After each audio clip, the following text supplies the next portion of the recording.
O aparecimento no verso 2 do mar de vidro, que vai nos lembrar da bacia para purificação, bacia de bronze, que ficava do lado do tabernáculo. E é interessante que o foco é exatamente o tabernáculo, e não o templo, nem de Salomão, nem da época propriamente do Novo Testamento, mas a referência às origens, conforme Apocalipse gosta de fazer referência a Gênesis e a Êxodo.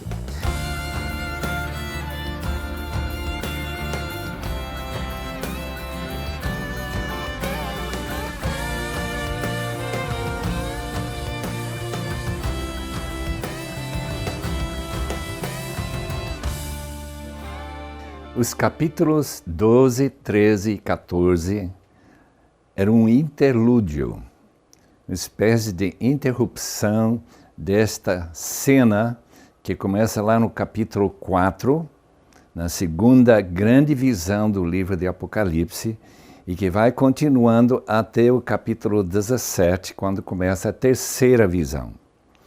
Nessa visão, João vê no céu outro sinal grande e maravilhoso. Por que grande e maravilhoso? Porque esses 7 anjos, com as 7 últimas pragas, que eles vão lançar sobre a terra, completa a ira de Deus. Completa todo aquele centro deste maravilhoso livro. Vi algo semelhante a um mar de vidro misturado com fogo, lembramos de capítulo 4, em pé junto ao mar os que tinham vencido a besta e sua imagem e número do seu nome. Esses venceram por causa, já vimos em capítulo 12, por causa de sua constância diante das obrigações de se curvar diante da imagem e de esse número e da própria besta. Eles seguravam harpas que lhes haviam sido dadas por Deus, e nós já vimos no capítulo anterior como que eles tocavam e deu um som maravilhoso. Então esse sinal maravilhoso e glorioso é um sinal que o fim, não somente da história como nós conhecemos, está chegando, como também o fim da própria ira de Deus. Eles cantavam um cântico de Moisés, servo de Deus, e o cântico do Cordeiro. Em outras palavras, esse cântico está inspirado no cântico de Moisés, em capítulo 15 do Êxodo, e também no fato de que, como o livro de Apocalipse reúne vários cânticos, várias poesias que referem às grandezas de Deus, às maravilhas da sua criação, da sua própria pessoa. E esse conhecido texto de capítulo 15 não é diferente dos outros. Veja bem o conteúdo. Grandes e maravilhosas são as tuas obras. Quais são as obras de Deus? Sua criação, sua redenção, sua preservação e seu final, que nós estamos para ver no resto do livro do Apocalipse. Senhor Todo-Poderoso, esse Deus que não tem limites ao seu poder, justos e verdadeiros são os teus caminhos, ele não erra, ele não peca, ele não pode fazer nada que não seja correto e direito. O Rei das Nações, quer dizer, mesmo que tenha a besta, veja que tem esses outros reis que dão sua autoridade à besta, isso não quer dizer que Deus perdeu o controle, ele continua sendo o Rei das Nações. Quem não te temerá, ó Senhor? Quem não temerá são aqueles que não creem nele, mas eles ainda vão ver que precisa temer ao Senhor, que é uma maneira de dizer, de crer nele e se entregar para ele. Quem não glorificará o teu nome? Quem não dará graças ao Senhor? Quem não reconheceria que ele é aquele que fundamentalmente é a pessoa que controla tudo que acontece no universo? Pois tu somente és santo, não há nada comparável a ele nessa santidade, essa separação de tudo que está errado. Todas as nações virão à sua presença e te adorarão, pois os teus atos de justiça se tornarão manifestos. Nós sabemos de Filipenses capítulo 2, que Jesus Cristo foi honrado e recebeu um nome que está acima de todos os nomes e que receberá a adoração de todas as nações nos céus, na terra e debaixo da terra. No fim desse capítulo nós vemos que esses anjos saem do santuário, o tabernáculo da aliança, saíram do santuário esses 7 anjos que vão derramar suas taças de praga sobre a terra. A palavra praga nos lembra também da saída de Israel do Egito. E todos nós que aguardamos o glorioso dia em que Deus vai encerrar a história tão cheia de guerras, de pecado e toda essa natureza. Agora, esses anjos são anjos com cinturões de ouro ao redor do peito, uns 4 seres viventes, então trazem essas 7 taças de ouro cheias da ira de Deus, que vão ser o término, vai completar a ira de Deus sobre a terra. O santuário ficou cheio da fumaça da glória de Deus. Nós encontramos em Isaías 6 que fumaça de uma maneira extraordinária demonstra a glória de Deus e o seu poder. Ninguém podia entrar no santuário por causa dessa santidade, dessa separação de Deus de tudo que seja errado, tudo que não seja Deus. E agora vão ser derramadas essas pragas sobre a terra.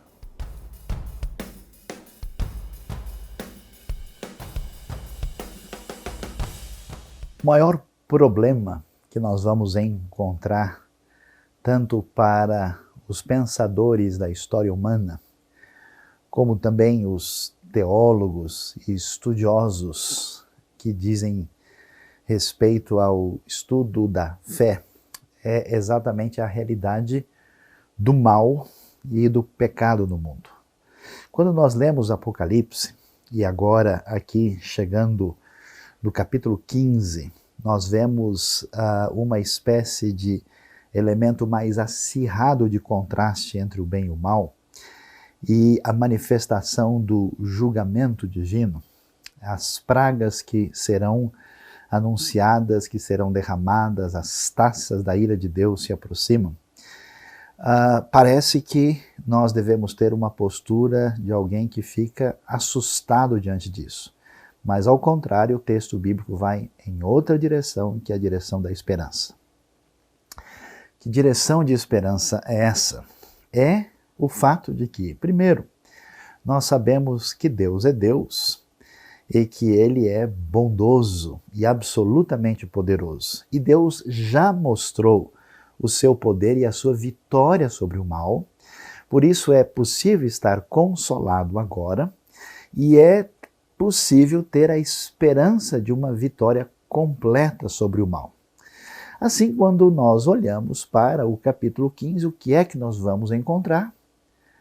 Nós encontramos um retorno ao momento mais importante da história do povo de Deus no Antigo Testamento, exatamente no livro de Êxodo, quando nós vamos ver essas referências que evocam exatamente o tabernáculo no deserto, Moisés, a vitória sobre o faraó, a vitória sobre o Egito, os deuses do Egito e as pragas que caíram sobre o Egito. Interessante ver, por exemplo, o aparecimento no verso 2 do mar de vidro, que vai nos lembrar da bacia para purificação, bacia de bronze, que ficava do lado do tabernáculo. E é interessante que o foco é exatamente o tabernáculo, e não o templo, nem de Salomão, nem da época propriamente do Novo Testamento, mas a referência às origens, conforme Apocalipse gosta de fazer referência a Gênesis e a Êxodo. E nós vamos ver o cântico, podemos observar na sequência do texto como é que esse cântico de Moisés de comemoração aparece aí, associado ao cântico do Cordeiro, como nós vimos, e o conteúdo disso é muito interessante. Mostra Deus como justo e verdadeiro, Isso evoca para a gente as tábuas da lei, a verdade de Deus revelada, e mostra essa questão de Deus no tabernáculo ligado à justiça, que focaliza esse aspecto sacerdotal, que é uma das referências ligadas ao próprio Jesus, e ele também é o rei das nações. Então, a questão do sacerdote, que também é rei, que é Messias, estão por trás disso, e, portanto, com justiça, verdade e realeza, todos devem certamente temer o Senhor. E embora nós possamos lembrar de Egito, de Babilônia, de Roma e das nações, todas as nações vão vir à presença do Senhor e vão reconhecer que, de fato, nem César, nem Faraó, nem o rei da Babilônia, mas só Cristo é o Senhor. E então nós vamos prosseguir e ver o que o texto vai nos falar nessa associação do santuário, que é o tabernáculo da aliança. Você vai se lembrar, o tabernáculo tinha a parte do lugar santo, com 9 metros por 4,5 metros, e o lugar santíssimo, onde estava a arca da aliança, com 4,5 metros por 4,5 metros, e então se evoca esse lugar santo de modo especial, onde aparece aqui no texto uma mistura do elemento que envolve realeza e o aspecto sacerdotal. E assim como vai acontecer no livro de Êxodo, depois de todos aqueles capítulos dedicados ao tabernáculo, que são exatamente do capítulo 25 ao capítulo 40, no desfecho de tudo o que acontece, o tabernáculo fica cheio da glória de Deus, quando Deus visita o seu povo trazendo justiça, trazendo possibilidade de perdão dos pecados e reinando entre eles para que eles venham a ser um reino de sacerdotes, conforme Êxodo 19, versículos 5 e 6. Aqui é interessante que o texto também vai terminar no versículo 8, falando que o santuário ficou cheio da fumaça da glória de Deus e do seu poder, e ninguém podia entrar no santuário enquanto não se completasse as 7 pragas dos 7 anjos. Essas 7 pragas dos 7 anjos, que significa o juízo completo, definitivo e total de Deus, assim como o julgamento caiu sobre o Egito, nós acabamos de ouvir, cai sobre a Babilônia, cai sobre Roma contra o império anti-Deus. Por quê? Porque a manifestação de Deus no meio do seu povo, com a sua verdade, com o seu perdão, com a sua vitória, com a sua glória, indica para a gente que em breve, muito em breve, a vitória completa do bem sobre o mal acontecerá. Por isso, nós necessariamente precisamos terminar cantando: grandes são as tuas obras, Senhor Deus Todo-Poderoso, justos e verdadeiros são os teus caminhos, ó Rei das nações. Quem não te temerá? Quem não adorará o teu santo nome? Os teus atos de justiça, sim, se fizeram manifestos.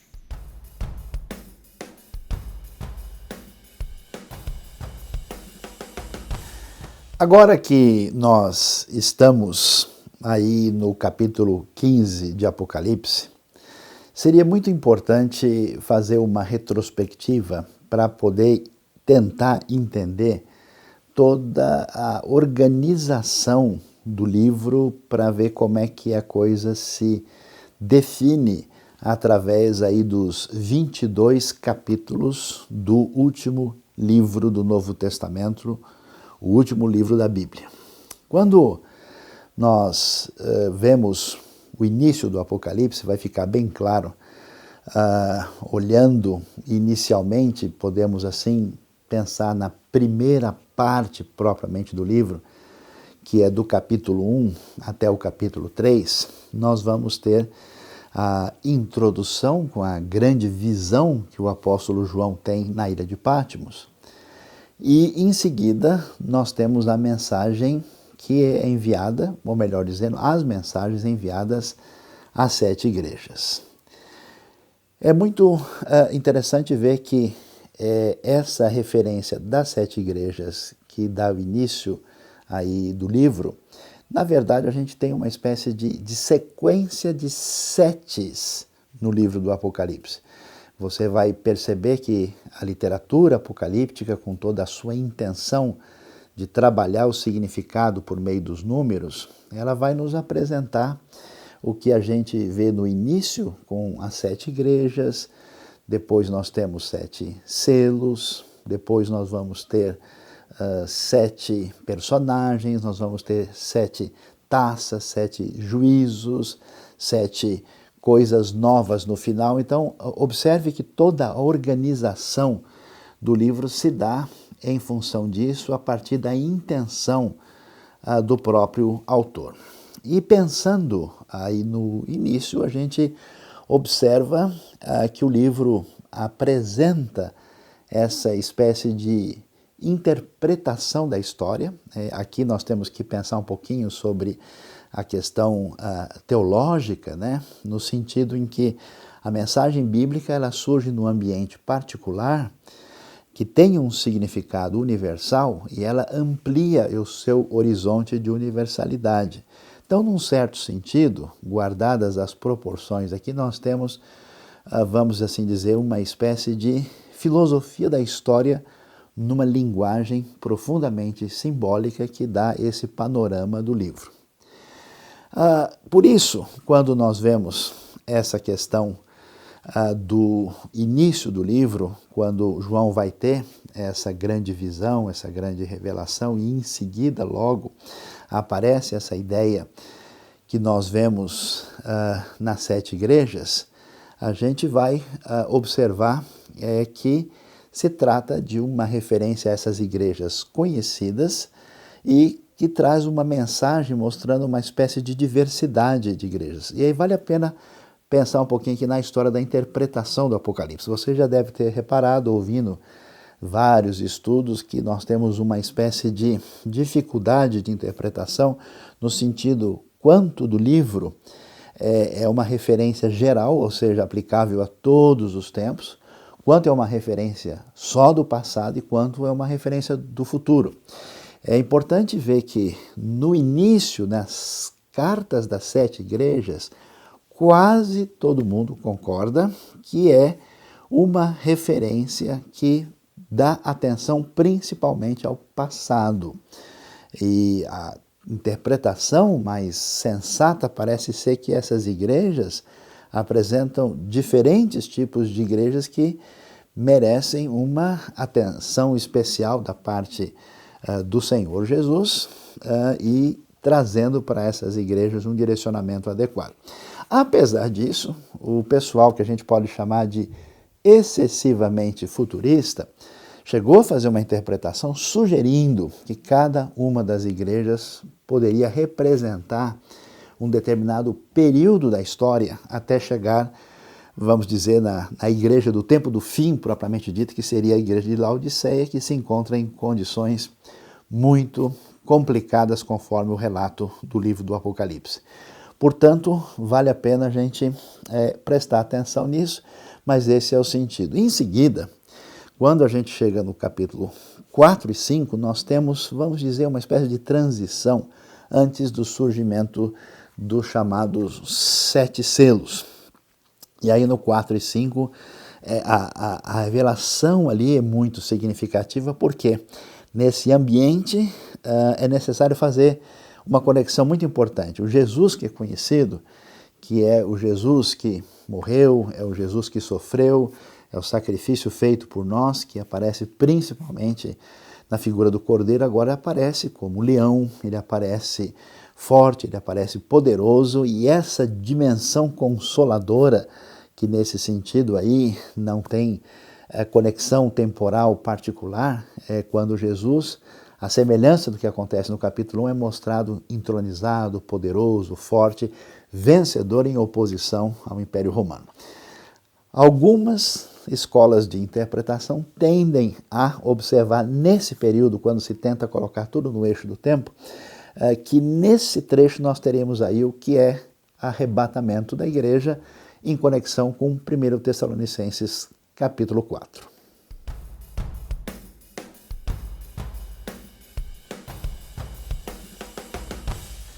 Quando nós vamos prosseguindo pelo Apocalipse e chegamos ao capítulo 6, aí nós temos propriamente o que é chamado dos 7 selos.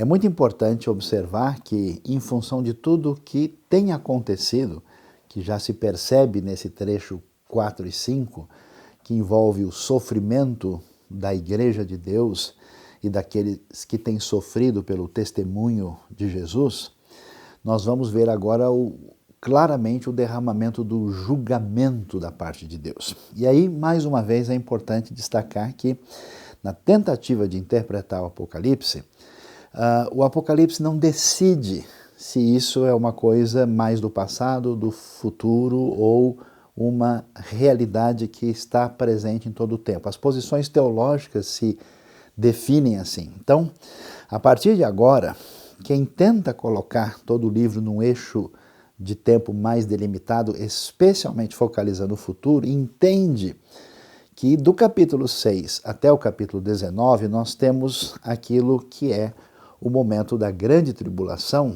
e do julgamento das pragas de Deus que caem sobre a terra. Isso estaria relacionado com a última semana de Daniel. De certa forma, se percebe que o que a igreja está sofrendo já é, num certo sentido, a tribulação, mas ainda que haja uma expectativa de uma futura tribulação no futuro a partir dos próprios evangelhos, quando nós lemos isso lá.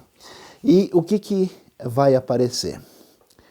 Os 7 selos, onde se destacam aí o aparecimento dos 4 cavalos, vão mostrar o julgamento de Deus caindo sobre a terra, para dizer basicamente que toda a injustiça e maldade e pecado feito sobre a terra não vai ficar impune.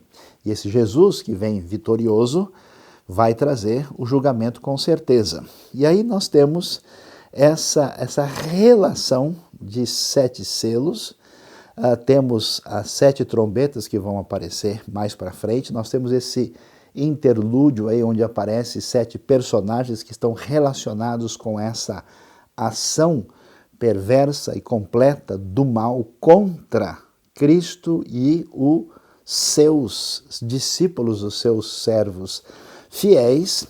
E vamos ter mais para frente também as 7 taças, mostrando em todo esse trecho, quando nós temos um desfecho de uma primeira parte de selos que vai terminar no capítulo 8, para depois ter o aparecimento aí da sequência que vem com as trombetas, para depois entrar nas taças. É uma coisa interligada que apresenta esse julgamento que, vamos ser convenientes aqui na leitura em relação ao próprio texto, parece razoável admitir que a maior parte do que está aí, ainda que de alguma maneira possa ter uma certa realidade no primeiro século, parece isso estar reservado para o julgamento definitivo que haverá de acontecer no desfecho daquilo que envolve o que a gente pode chamar dos últimos dias, os últimos acontecimentos até a volta de Cristo. Olhando para a sequência do livro, nós vamos ainda perceber as partes finais, quando nós vamos ver o julgamento atingindo o centro daquilo que representa essa realidade de oposição a Deus, até chegar o momento, vamos dizer, da vitória final de Cristo e do seu reino, tão comemorada lá no capítulo 11, quando acontece o episódio das 2 testemunhas na sequência. Agora, para a parte final, nós temos aí a celebração da queda da Grande Babilônia. Isso é muito forte, porque depois de apresentar todos esses juízos, aquilo que é o epicentro dessa construção do reino do mal, que, claro, aqui temos o contexto do Império Romano e essa Roma contínua na história, e essa Roma renascida no final, que finalmente terá a destruição das suas bases e da sua inspiração última, que é satânica e diabólica. É muito importante ver como o Apocalipse mostra essa relação social dos elementos religiosos, elementos políticos, todos interligados com uma fundamentação espiritual do mal, por isso essa dualidade muito clara na figura de Satanás. Então a destruição da Babilônia para o desfecho daquilo que a gente chama 7 coisas finais, quando nós temos o triunfo pleno da parte do rei, que é Jesus. E aqui nós temos o milênio, que vai aparecer no capítulo 20, e você conhece a discussão, e a gente não tem como definir isso aqui, se de certa forma esse milênio pode ser entendido como uma vitória já conquistada e Cristo já reinando, se é o período futuro onde vai haver o reino na própria redenção da terra com o reino literal futuro de Cristo aqui. Há uma série de argumentos e discussões que um estudo mais aprofundado pode revelar. Na minha opinião, parece ser uma realidade mais futura. E, finalmente, o desfecho completo, quando a gente vê a vitória completa do Cordeiro, nesse momento de perseguição, de anúncio de tantos problemas, para o final, quando a gente fecha com a Nova Jerusalém, a figura da igreja, do povo de Deus, reunido nessa redenção que contempla a ressurreição, o fim da separação entre céu e terra e essa unidade final, juntamente com o juízo que separa aqueles que são do Cordeiro e aqueles que rejeitaram aquele único que é Senhor e Juiz de todos. Então dá para a gente ver esse cenário claro, capítulo 1 a 3, 4 a 5, 6, podendo ir até o 8, depois ao 11, 11 a 14, 15, 16 até 19, 20 e 21. Se a gente puder fazer uma divisão mais definida, podemos separar 1 a 3, 4 a 5, 6 a 19, 20 a 21 como blocos com uma espécie de direcionamento mais entremeado no famoso livro do Apocalipse.